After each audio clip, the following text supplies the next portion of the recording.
Morning, everyone. Hope you guys are doing very well, and welcome to Young Agents Network Wednesdays. We are here every Wednesday at 9 o'clock. So let's go on. So I'm going to start with like a bit of a different type of video this morning, but I will give a summary of it afterwards. Passion is not an input. Passion is an output. Passion, we're all passionate. We're just not all passionate for the same things. And we will feel what we call passion when we are involved in something that is deeply personal to us, that is helping us advance some higher purpose or cause. Then when we go to work, what we experience is passion. But if you make us do something that we feel no personal connection to, that is not us helping advance any kind of bigger ideal, then what we feel is stress. Now, passionate people work many hours, they don't come home, they miss their families, they take business trips, they don't sleep, and yet it feels worth it. People who are stressed go on business trips, they miss their families, they work long hours, they don't sleep, but it doesn't feel worth it. Passion is an output, not an input. Like stress is an output, not an input. So you can't do what you're passionate about. You find something you believe in, and what you will experience is passion. So then it begs the question, how do I find what I believe in, right? I think society, especially our society, and especially for a younger generation, puts overwhelming pressure on us to have a vision. What's your vision? Or find your bliss, or all of these, they're all the same thing, right? And the problem is we're not all visionaries. It's unfair. It's an unfair standard. That's like telling everybody to be creative, but we're not all creative. Or everybody be good at math, but we're not all good at math. We're not all visionaries. Only a small percentage of our population are actually visionary. You don't have to have a vision. You have to find a vision, right? If you hear Martin Luther King say, I have a dream that one day little black children will hold hands on the playground with little white children, you go, that's what I want. You choose to follow Dr. King. When you hear the words of visionaries, and if they appeal to you on some visceral level, they give you goosebumps, they make you excited, they make you want to sacrifice, be a part of it, stand in line to hear them, pay money, whatever it is, follow that, make that your vision. Take it and say, that's my vision too. You can adopt someone else's vision and make it your own. That's what we call a following. Is we have taken the visionary's vision and we have chosen to follow that vision ourselves. We are followers. That's a good thing. There's no difference between the visionary and the follower. We both see ourselves in service to something bigger than ourselves. Whether you are the originator of that idea or not is irrelevant. What it does is fuel passion. What it does is fuel conviction. So we don't have to have a vision, but we do have to find one. And so read books, watch TED Talks, read articles, be in life, watch videos, go out, seek, find, listen to leaders, corporate, political, whoever. And when something resonates with you, even if you don't know why, that then you can adopt. And you can take it upon yourself to use your own talents, your own gifts to help advance whatever that cause is. Right? So I have a cause. I have a crystal clear vision of the world I want to live in. I imagine a world in which the vast majority of people wake up every single morning inspired, feel safe at work, and return home fulfilled at the end of the day. The gift that I have committed to help advance that cause is the ability to put some of these ideas into words that other people can relate to. When you do a jigsaw puzzle, the first thing you do is lean the box against the wall. Right? We all have a piece of the puzzle to help build this vision. My piece of the puzzle is I'm the guy that points at the box. But I'm not the guy who builds the business.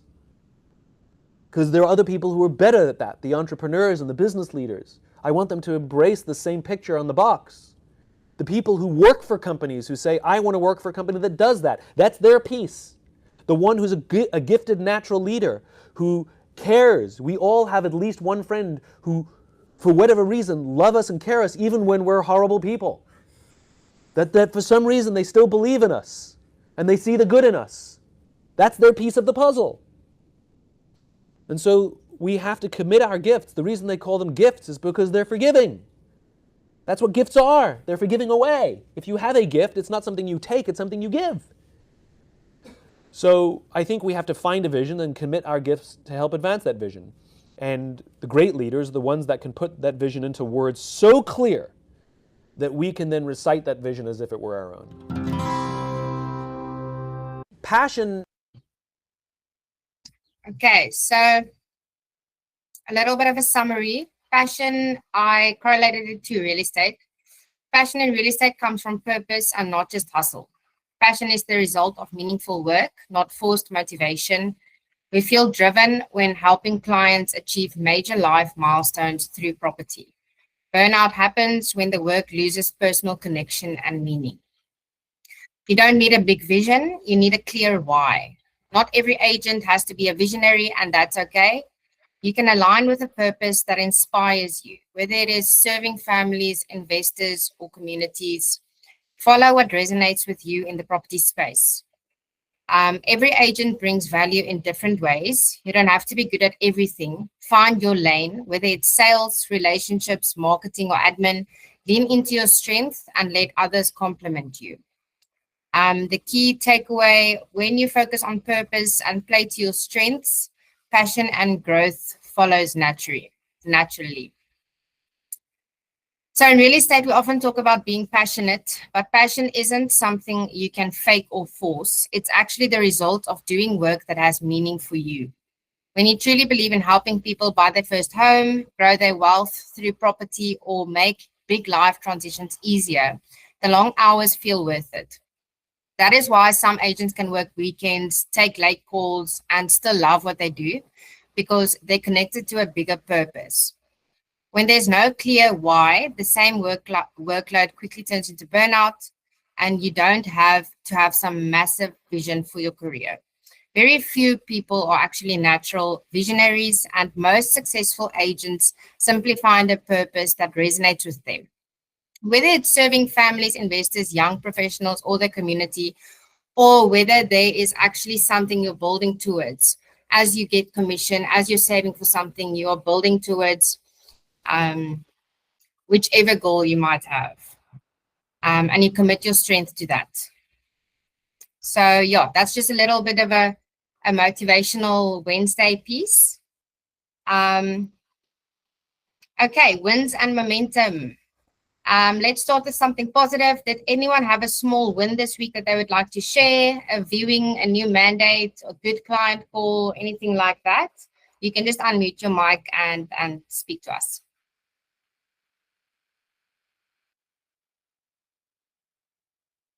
Okay, if not, I'm going to move on.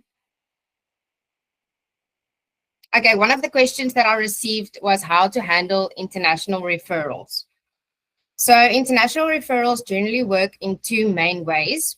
For most agents, it starts with personal networks. So agents you've met, social media connections, industry groups, or overseas contacts. When you get an international buyer or seller, the key steps are number one, finding a reputable agent in that country. Second, vetting them properly, making sure they have the correct licensing, experience, and check reviews. And number three is agreeing upfront on a referral fee, which is typically around 20 to 30%, but sometimes overseas they do work a bit differently. Everything should always be confirmed in writing to protect both sides, as any normal commission split that you would enter into.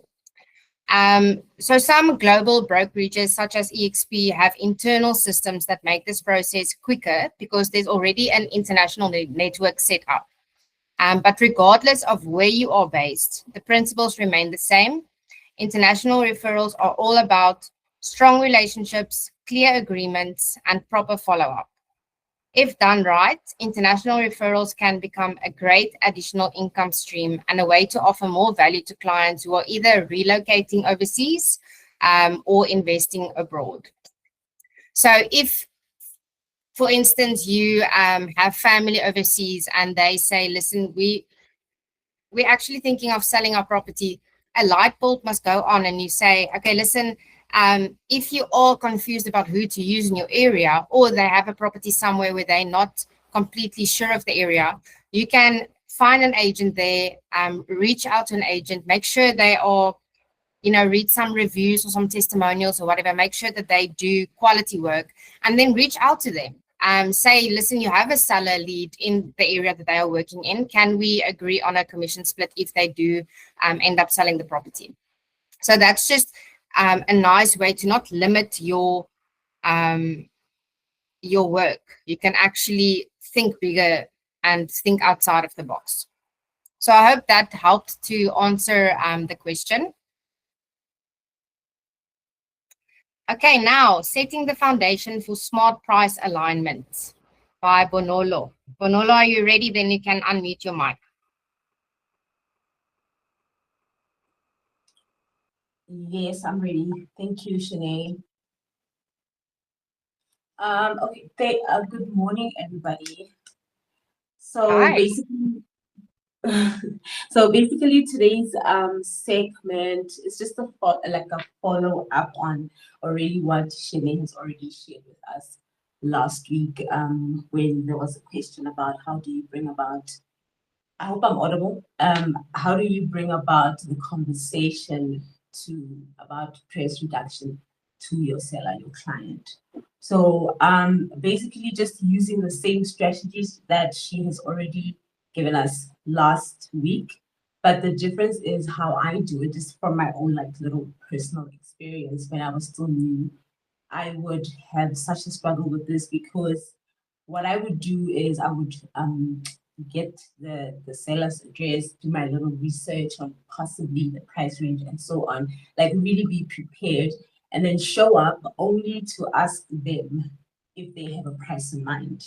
And so I just later understood that that doesn't work because it makes the reduction conversation a little bit difficult. So I from then on I just started going to find like how do I do it in such a way that it it sets up that foundation even from the first meeting that I'm gonna have with my sellers. Because the deal that I had, it was so ridiculous. It was ridiculously overpriced. And I knew that it was overpriced, but I guess I didn't have the guts, to say it. But I think most importantly, I didn't know how to say it, like how to say it. I didn't have the skill yet. So literally, we went down like 2 price reductions, and I switched agencies, came into EXP, and within the first month, we listed because I started using a different approach altogether. Literally, we got a buyer 48 hours in. So this Amazing. segment is really about how to avoid difficult price reduction conversations later by setting the expectation early on, like as soon as you get the listing and you're at the listing presentation. Because I believe that most price reductions problems are not necessarily pricing problems, but they're expectation problems formed at the listing appointment. So for me, the first thing that I do as soon as I get a listing and I know, like I did my little research about it, the first thing that I will do is I will anchor the market, right? And I'll make it clear to the seller who is actually, controlling the market, who we are selling to. So it's not the seller, it's not us, it's the agents. Basically, who decides the market are the buyers at the end of the day. So once I'm able to anchor this and explain to the seller how the market works, then the price, once we move into the numbers, the price, it removes emotion from the price and it just sounds like procedure. Because also you're going to be presenting this as you're holding the CRM, you're showing them the different houses that are available in the market that are similar to their houses. Basically, just like I said, the same strategy that Shane shared with us last week, but you just bring it at the listing appointment. So once I've done that, I will then go on to explain that my role as an agent is to now, list their home and listen in for feedback for a couple of weeks, a couple of days, right? And then that framing alone removes a lot of emotion from the price. And then when eventually we start, my toddler is knocking. Sorry. Okay, baby. So when we do talk numbers eventually, I don't present a single figure like I used to, because before I would ask the seller what they're thinking, or maybe I would blurt it out. So I don't do that anymore. So what I will do is I will present them with a range, and that range in my mind comes from already what I have put together prior to the listing appointment. So that range would be below market, market related, and as well as over market. And then I will explain what each price range, like tied to an outcome. Instead of us debating a number, if it's below market, we know that we're going to have urgency, we're going to have competition. If it's market related, we're going to have activity. And then if it's a little bit above, then you know that we're going to probably stay stagnant. And then from then on, we move the conversation from like the exact pricing, then I get them to choose the outcome. Then we get to decide on the price that I initially, come into listing whether this is the best price for us to go based on what you've already got before. So, and then once we've done that and we've locked in the price and we signed the mandate, before the listing even goes live, like in the same meeting, what I will do is I will pre-agree with them on review points, right? And the reason why I do this is that I want them to understand that we will not wait, but we will come back together and be able to discuss some review points. So maybe after you will set your own target, you list at that price, and then you decide if, let's say, after 14 days, if we're not seeing a lot of activity, we come back and review the data. So you don't present it as a we may need to do a price reduction down the line. You just present it as a review. And then to them, it will just feel procedural because you did it in the first listing appointment with them. So, and then you decide if it's 14 days or after a couple of showings or whatever, and then you come back, going back to the process that Shanae explained to us last week, giving us those strategies. With the data, you show the feedback, and then you do the same thing, give them a range to say, I think this time if we come up to this price, this would work for us. So I think it's important that, normalizing adjustments early. So I will tell most sellers, I know that maybe we're not supposed to do this, but I do tell my sellers that sometimes properties, especially in my market, but I guess this will depend on how your market is doing as well. But in my market, it's a buyer's market, it's a little bit slower, and most homes don't sell like at the price that they want. So I will tell them upfront that most homes do sometimes have to go through a price reduction. And so I just frame it to them that it's not failure, they're not really losing anything. It's more about alignment. And I think, just like Shanae said, if you pair that with the proof, the feedback, and everything, after you've done that listing presentation and down the line, you've prepared that review points, you're able to now bring up that conversation. When you feel like now it's time for a price reduction, they will know that they are expecting it. It won't feel like it's on the sudden or out of the blue, but it will feel like it is procedural. So yeah, I'm so sorry, guys. My daughter is crying, but I'm done. I'm done on my section. Yeah. No worries at all, Benolo. Thank you so much. I really appreciate it. And yeah, you made a few good points, especially in terms of, and I must say, I slack doing that. But when you sit there and you talk about the price, it's not telling them that we will have a price reduction. It's just preparing that this price might work, but we never know how the market will react because the market is ever changing. So you basically just like psychologically prepare them if, for instance, within 2 weeks we don't get an offer, or there's been so many people through and we didn't get an offer, then we might have to look at a small price reduction because we are working with the market and they are not they are going to offer what they feel, the buyers. So I think that's such a good point that you made. I'm going to move on. So thank you so much, Manolo. Any situations that you guys are dealing with? You can let me know if there's nothing at the moment. You can obviously share it on the group or share it with me and we can discuss it next week. But if there's anything someone is struggling with or not sure about, maybe we can discuss it on here.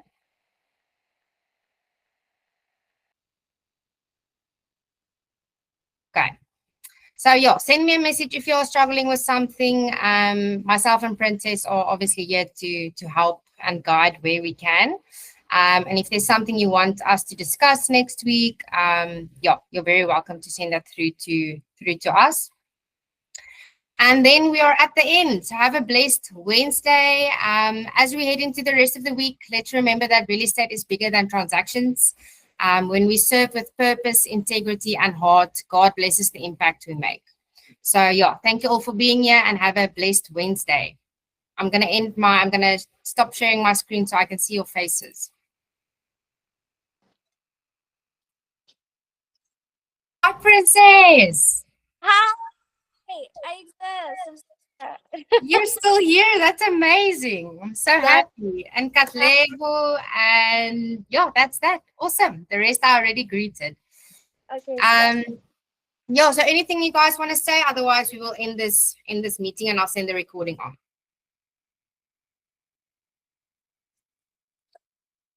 I also had a question. Yeah.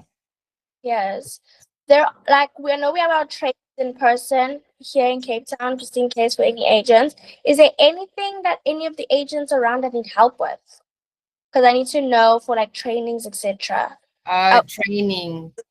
In fit.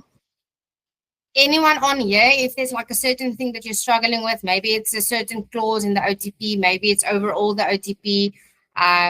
If no one has something at this moment, then we'll maybe put a poll on the group. Yeah. But I think that's a good idea because it doesn't help we have training and then everyone's like, I know what this is. Sure. Okay. And, like help in the sector of their businesses as well. Just Yeah. in like advertising, etc.